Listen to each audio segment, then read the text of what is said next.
రోహిత్ అనే 16 అబ్బాయి ఒకరోజు స్కూల్కి వెళుతున్నాడు. దారిలో రోడ్డు ప్రక్కన 500 రూపాయలు నోటు కనిపించింది. రోహిత్కి వెంటనే ఒక ఆలోచనొచ్చింది. అరే, 500 రూపాయల నోటు! ఈ రోజు నా టైం బాగుంది, చాలా డబ్బు దొరికింది. ఇది తీసుకుని ఒక పెద్ద బాల్ కొనుక్కుని రోజు ఎంచక్కా ఆడుకోవచ్చు అని డబ్బు తీసుకుని వెళ్తూ ఉన్నాడు. దారిలో ఒక బొమ్మ ఏదో వెతుకుతూ తనకి కనిపించింది. అప్పుడు రోహిత్ బామ్మని చూసి, బామ్మ, ఏమైంది? ఏంటి వెతుకుతున్నావు? ఏమైనా పడేసుకున్నావా? అవును బాబు, మందులు కొనడానికి తెచ్చుకున్న 500 రూపాయలు పోయింది. ఎక్కడ పడిపోయిందో తెలియడం లేదు. ఏం చెయ్యాలో అర్థం కావట్లేదు. ఎంత వెతికినా దొరకట్లేదు బాబు. బామ్మ మాటలు విన్న రోహిత్ కొంచెం ఆలోచనలో పడ్డాడు. ఇప్పుడేం చెయ్యాలి? బామ్మ డబ్బులు ఇచ్చేదమా, లేదా దొరకలేదని అబద్ధం చెప్పి తప్పించుకుందామా? అమ్మో, వద్దులే. పాపం, మందుల కోసం తెచ్చుకున్న డబ్బులు. ఇప్పుడు బామ్మకి నేను ఇవ్వకపోతే బామ్మకి మందులుండవు. తన డబ్బు తనకిచ్చేదాం. పాపం కదా. బామ్మ, ఇవిగో నీ డబ్బులు. నాకక్కడ దొరికాయి.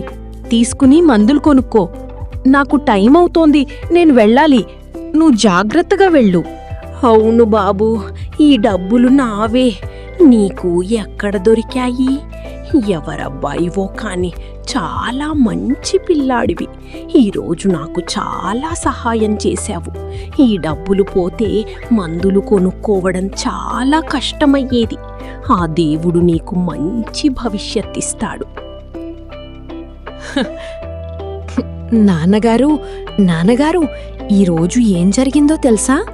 నేను స్కూల్కి వెళ్లే దారిలో 500 డబ్బులు దొరికాయి. అవి తీసుకుని బాల్ కొందామని వెళ్తుంటే దారిలో ఒక బామ్మ ఏదో వెతుకుంటూ కనిపించింది. ఏమైంది అని అడగగా డబ్బులు పడేసుకున్నాను అని బాధతో చెప్పింది. నాకు తప్పు అనిపించి తన డబ్బులు తనకిచ్చేశాను.